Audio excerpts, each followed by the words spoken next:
jangan beli emas kini tu. Sebenarnya, orang menabung emas tu ada 3 posisi. Yang pertama, peniaga. Yang kedua, pelabur. Dan yang terakhir adalah penyimpan.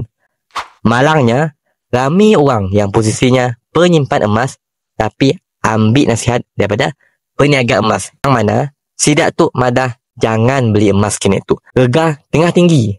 Mun bajet belian emas tumpuan adalah bawah 100 gram, tumpuan adalah penyimpan emas.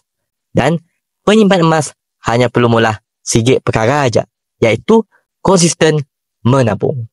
Sebab harga emas tu memang ada naik dan turunnya dalam jangka masa pendek. Tetapi untuk jangka masa panjang, sejarah harga emas 20 tahun yang dulu menunjukkan harga emas naik secara puata sekitar 10% setahun.